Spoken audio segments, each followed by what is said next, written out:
trajo a mi memoria una cita que yo ministré hace algunos meses aquí en la iglesia. Está en Malaquías, en el capítulo 2, en el versículo 14. Malaquías 2:14. Y es una cita en que Dios le habla a los hombres, a los esposos. Y están los hombres pasando por un momento difícil en su hogar, en su nación, en sus finanzas. Malaquías 2:14.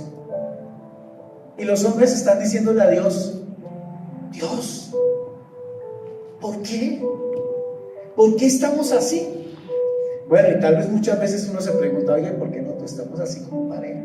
¿Qué es lo que está pasando con nuestra relación? Si nuestra relación era tan bonita, tan chévere, si las cosas iban tan bien, ¿por qué ha cambiado tanto nuestra comunión como pareja, nuestra relación, nuestra forma de tratarnos, nuestras finanzas?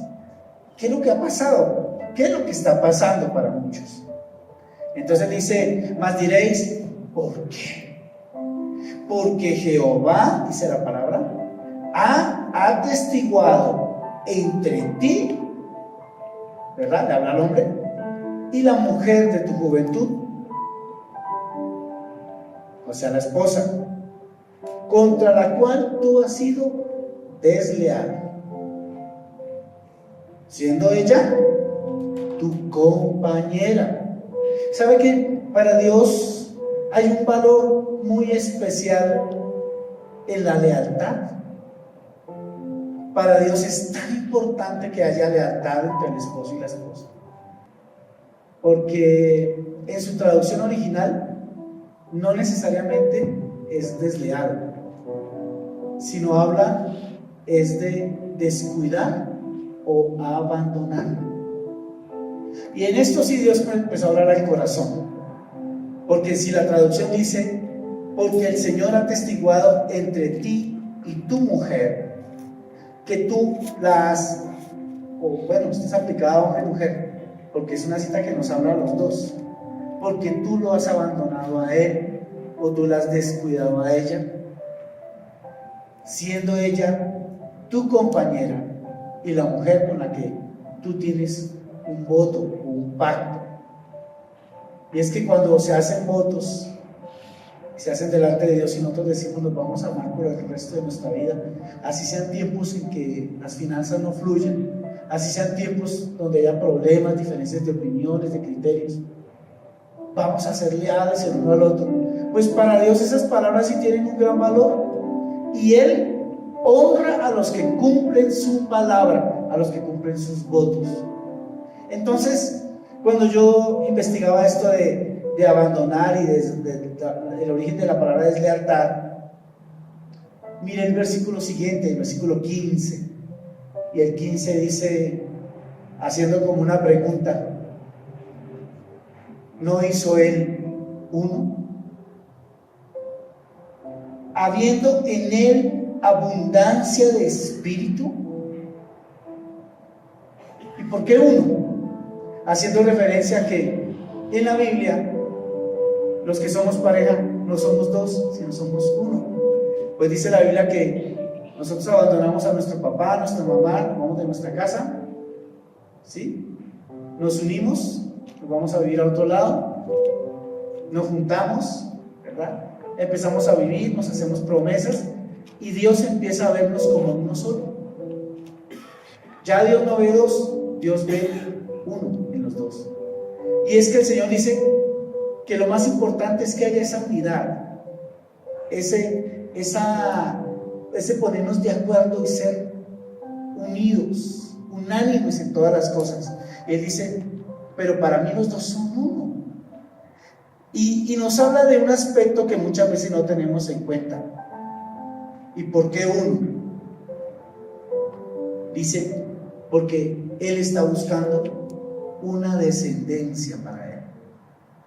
Dios está esperando que nosotros tengamos hogares, formemos hogares estables, hogares con principios, con valores, que podamos transmitir a nuestros hijos, no a través de decirles: mire, nosotros somos cristianos, entonces vamos a una iglesia y nosotros queremos que ustedes, como nuestros hijos, también sean cristianos y vayan con nosotros a la iglesia, sino que nosotros estemos, a través de nuestro ejemplo, de nuestros principios, los que vivimos, enseñar a nuestros hijos esos principios y esos valores. Entonces aquí hay algo muy lindo, porque Dios nos está diciendo: yo espero que ustedes sean unidos los dos, que sean uno, que no sean independientes, que no tengan agendas independientes, que cada uno no esté mirando por su lado, sino que tengan un solo propósito: sacar adelante ese hogar, ser un hogar donde se traiga esa relación, amor, armonía, amistad, unidad, bendición, gozo. Y es que más adelante el Señor me empezó a hablar de esto, porque dije: voy a investigar esta partecita que algo que Dios tiene para las parejas esta noche. Y cuando empieza el Señor a ministrarme, me dice: el Señor quiere que haya unidad en las parejas, porque el Señor quiere que estas parejas también formen hijos que sean una descendencia para Él. Es decir, hombres y mujeres que mañana van a traer también honra y gloria al Señor, hogares estables, hombres que respeten a sus esposas, jóvenes que mañana, nuestros hijos, hablo de tus hijos y mis hijos, sean muchachos que honren a sus esposas, que las traten bien, que las honren, que las bendigan, que las cuiden, que las protejan y que les enseñen también con el ejemplo los principios espirituales. Entonces dice el Señor: guardaos pues en vuestro espíritu. Y aquí me llama la atención algo, porque el Señor debería haber dicho más bien: guardaos pues en vuestra alma, porque si usted recuerda, en el alma está nuestra voluntad, nuestro intelecto y nuestras emociones, ¿verdad?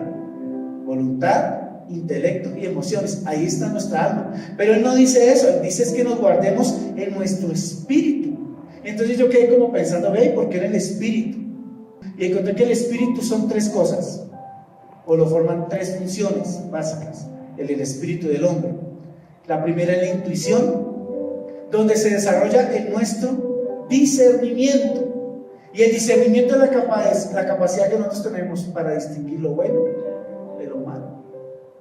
Entonces podemos decir que el Señor nos está diciendo: cuiden su espíritu, para que ustedes se puedan dar cuenta de lo que están haciendo, de cómo están llevando su vida, que tengan el discernimiento para saber cuando algo realmente es bueno o es malo. Y usted sabe que en estos tiempos en los que se está poniendo en debate todos los dogmas, los principios de la fe cristiana, hay momentos en que la gente ya no distingue qué es bueno y qué es malo, y a lo malo llaman bueno y a lo bueno llaman malo. Algunas veces como que nosotros quedamos aterrados diciendo: wow, pero el mundo ya está en un momento, en un punto en que no distinguen qué es qué. En la intuición también está la revelación, está el discernimiento y la revelación. Y la revelación, yo ya lo había dicho a usted, que es cuando Dios corre un velo delante de nuestros ojos, y es que nosotros podemos ver lo que está oculto detrás de ese velo. Es decir, Dios empieza a mostrarnos las áreas de nuestra vida que para nosotros posiblemente eran ocultas, pero para Él no, que posiblemente para nosotros no eran fáciles de entender ni de comprender, no teníamos ese entendimiento espiritual, pero que Dios las tiene. Y muchas veces las demás personas pueden ver esas cosas que están mal en nosotros y nosotros no las podemos ver. Y es ese pecado que nosotros decimos que es ese pecado que está oculto a nuestros ojos, pero a la vista de los demás todo el mundo se da cuenta que uno tiene ese pecado. Entonces la intuición, el Señor nos está diciendo: cuídate de que tengas ese discernimiento para saber lo bueno y lo malo. Cuídate de que tú tengas, que se pueda correr ese velo que hay delante de tus ojos, porque hay velos en tus ojos que te impiden ver realmente cuál es la causa, cuál es el motivo por el cual tú no estás avanzando en la bendición. También está la comunión. Después de la intuición está la comunión, donde el Señor nos habla de la relación que nosotros tenemos con Él, nuestra relación de amistad espiritual.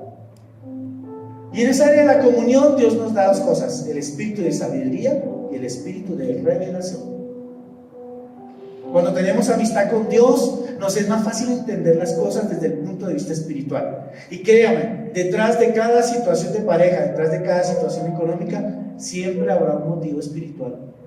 Porque el mundo espiritual, de una u otra forma, gobierna el mundo natural en el que nosotros vivimos. Y los principios, si nosotros los aplicamos desde el punto de vista espiritual, esos principios que nosotros conocemos espirituales pueden hacer que cambien muchas cosas de ese mundo material en el que nosotros vivimos.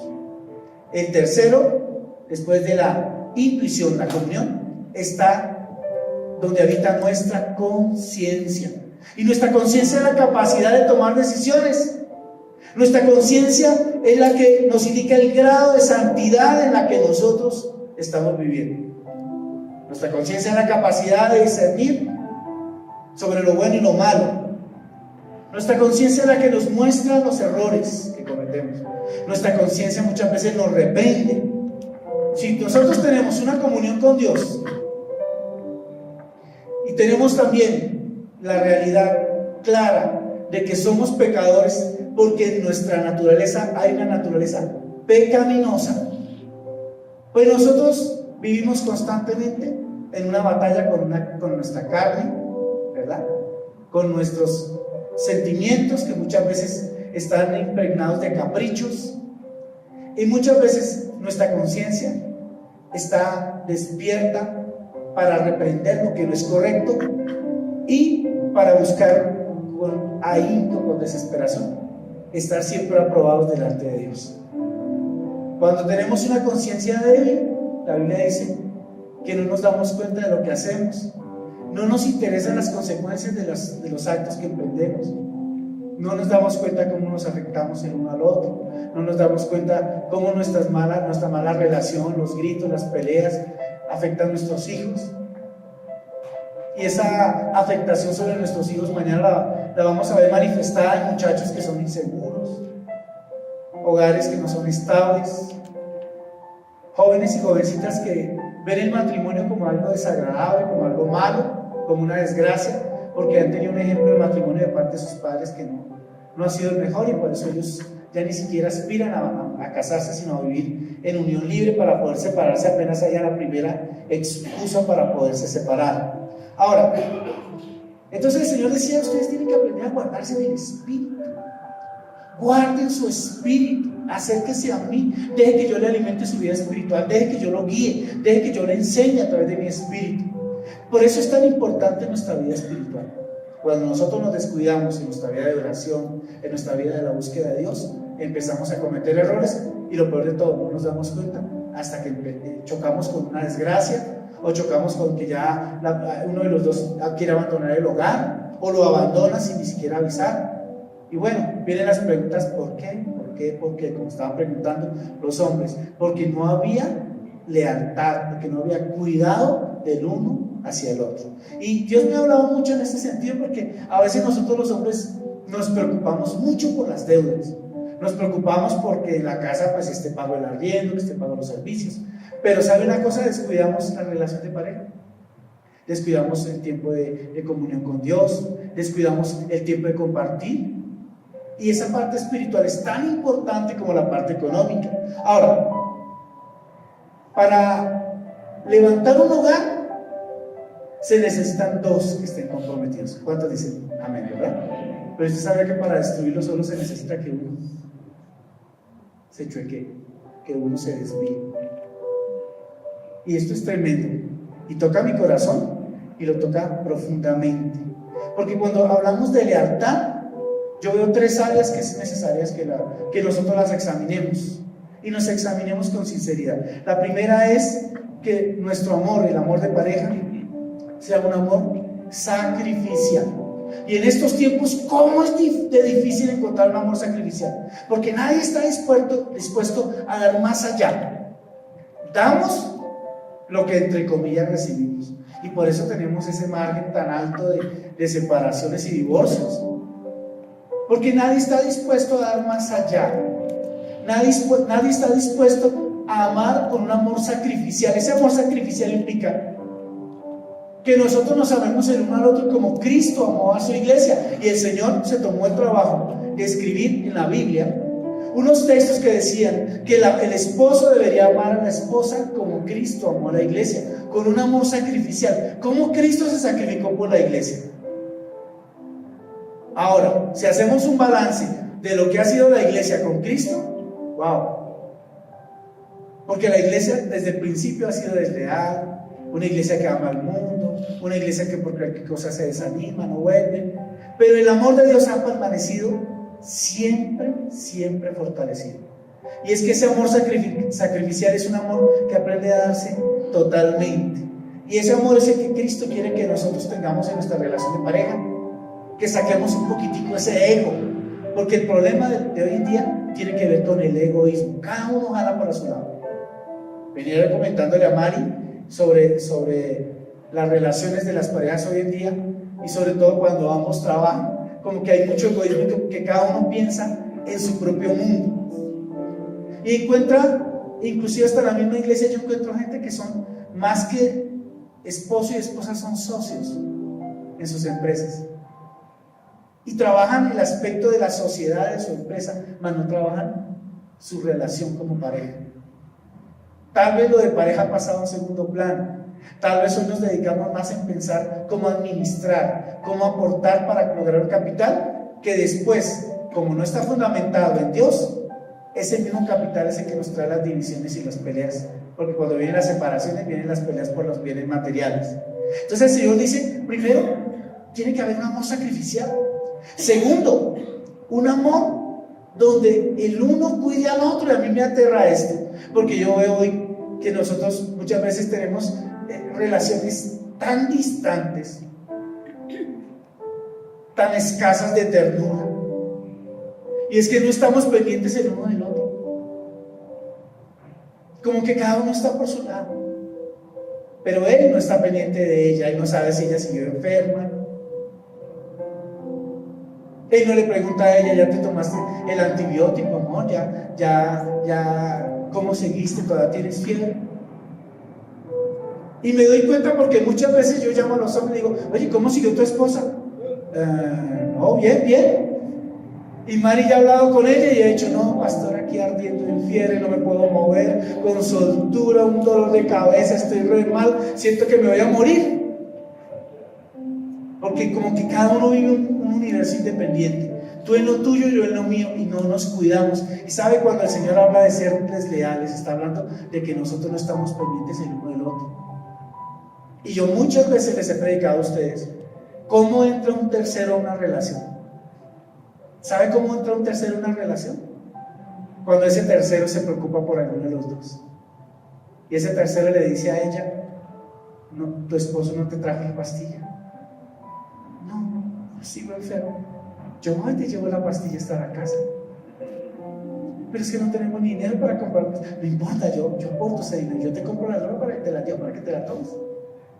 Y ella empieza a sentir, él se preocupa por mí. Lo hemos visto una y otra vez en la iglesia y fuera de la iglesia. Y hemos visto como muchas veces no hay preocupación del uno por el otro. Y pasa el tiempo y yo le digo a Mari, esto es una bomba de tiempo, en cualquier momento va a reventar. Porque todo el tiempo pelean, se menosprecian, no se ayudan, no se valoran, compiten el uno con el otro, como si en la relación de pareja hubiera una competencia de quién es mejor, o a ver quién sabe más, quién es más inteligente o quién es más sabio. Porque no han entendido que los dos son uno solo. Porque no han entendido que para nosotros enseñar a nuestros hijos, el enseñar a nuestros hijos no es cogerlos con la Biblia, sentarlos y decirle, usted tiene que aprenderse estos versículos, cuando nosotros no vivimos lo que predicamos. Y qué gran conflicto es esto de uno no vivir lo que uno predica, hermano. Porque por eso la iglesia tiene hoy tan mala fama.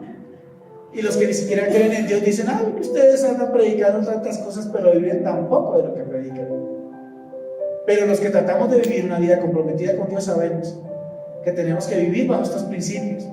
Y mi consejo esta noche es que el uno tiene que estar pendiente del otro. Usted tiene que sacar el tiempo para mirar cómo está su esposo. Usted tiene que sacar el tiempo para mirar cómo está su esposa. Muchas veces nosotros los hombres tenemos una naturaleza tan diferente a ustedes, a las mujeres. Los hombres somos menos habladores.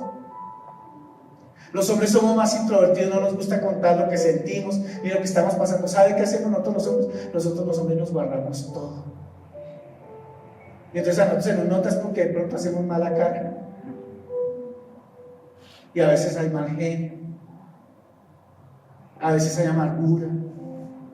Nos reprimimos todo, nos guardamos todo. no nos gusta hablar de los problemas, no nos gusta sentarnos a compartir de los problemas. Y lo que Dios nos está hablando esta noche es que nosotros también tenemos que abrir nuestro corazón como hombres para que ellas sepan qué es lo que está sucediendo. Compartir nuestros temores, compartir nuestros sueños, compartir nuestras emociones, los que nos alegran, lo que nos entristece. Está hablándonos el Señor de abrir también el corazón para que ellas puedan llegar a sembrar en nosotros lo que hace falta. Cuando la Biblia habla de estar pendientes el uno al otro, yo me acuerdo de una cita que dice que el hombre debe amar a su mujer como a su propio cuerpo. Y yo creo que eso es de Dios. Si nosotros no nos cuidamos, ¿quién nos va a cuidar? ¿Quién nos va a cuidar? Si tú no cuidas a tu esposa, ¿quién la va a cuidar? Si tú no cuidas a tu esposo, ¿quién lo va a cuidar? Algunos dicen, no, la mamá de ella.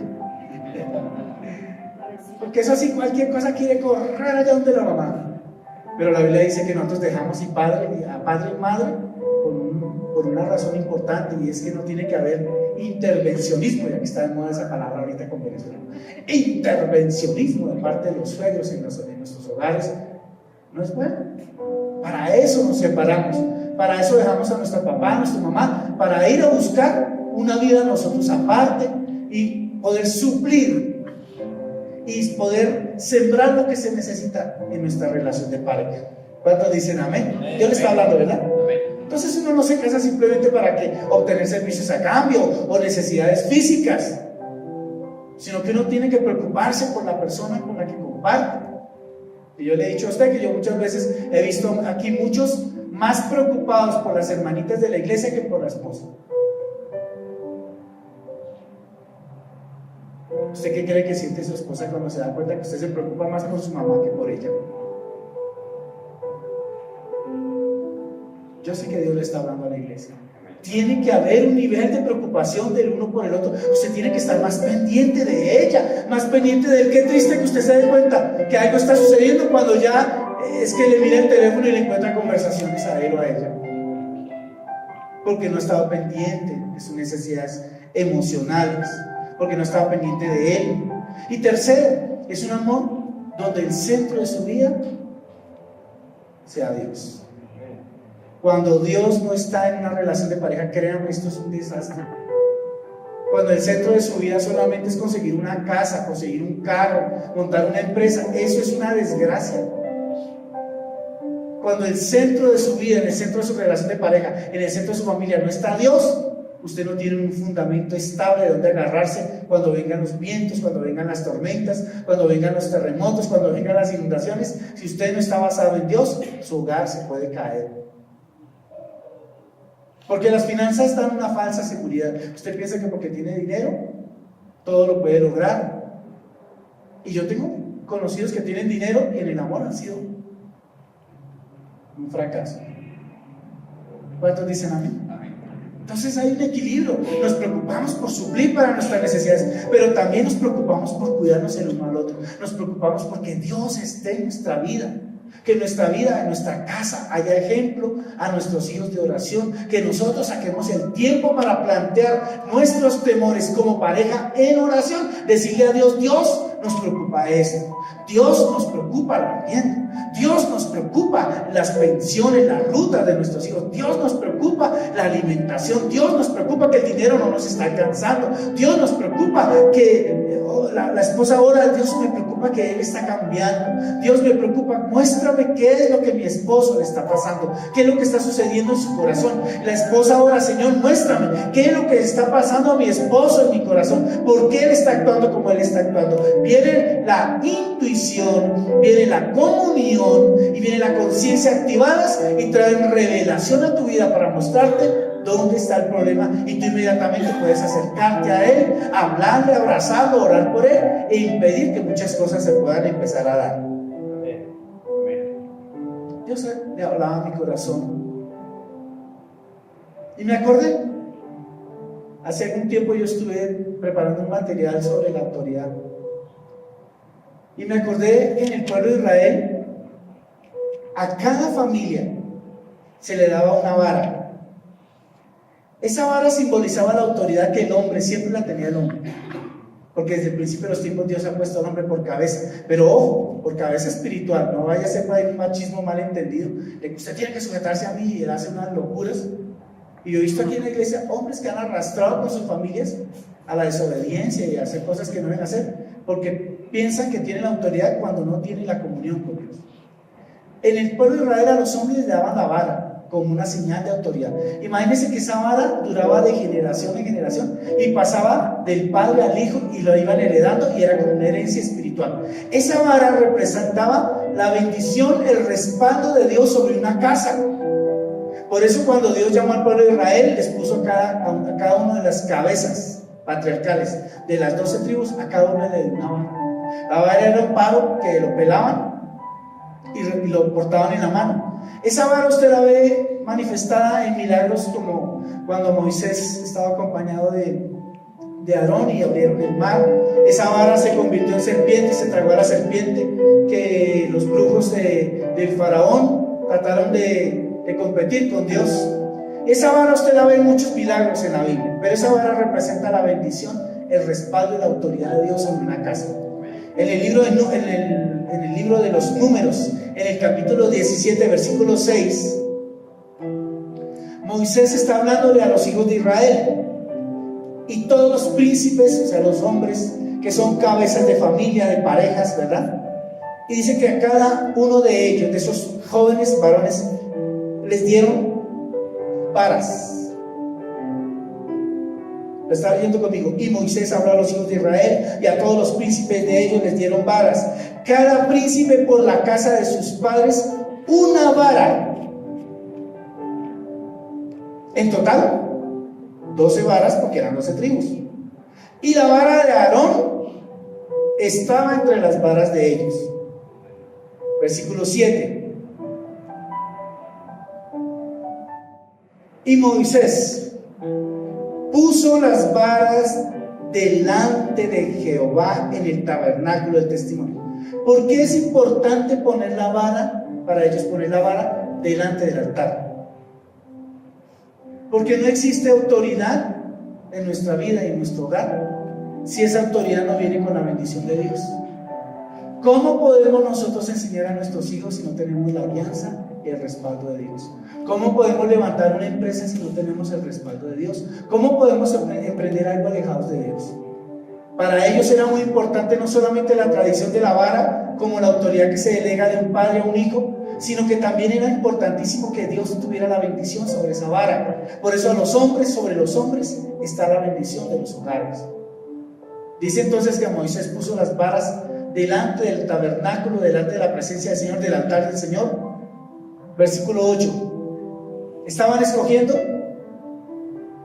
a quién el Señor iba a levantar sobre el pueblo de Israel. Y dice el versículo 8: y aconteció que al día siguiente vino Moisés al tabernáculo del testimonio, y aquí que la vara de Aarón, note usted que dice algo importante, de la casa de Leví, esa vara había reverdecido. Yo les recuerdo que la vara era un palo pelado, sin hojas ni nada, un palo prácticamente seco. Era algo parecido a lo que nosotros conocemos aquí como un bordón, un palo seco, pelado.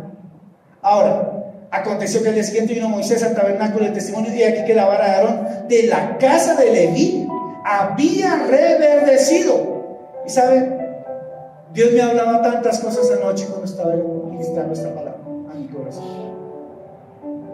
porque me decía: lo único que puede hacer que un hogar reverdezca cuando empezaba a secarse es que estemos delante de la presencia del Señor. Si nosotros nos sacamos el tiempo para orar, si nosotros nos sacamos el tiempo para ayunar por nuestros hogares, si nosotros nos sacamos el tiempo para compartir como pareja, para hablar con sinceridad sobre los asuntos que nos están pasando, las situaciones por las que estamos experimentando, momentos complicados, difíciles, tal vez desánimo, tal vez desgaste, porque la relación de pareja tiene un desgaste por los años, por los mismos hijos traen un desgaste.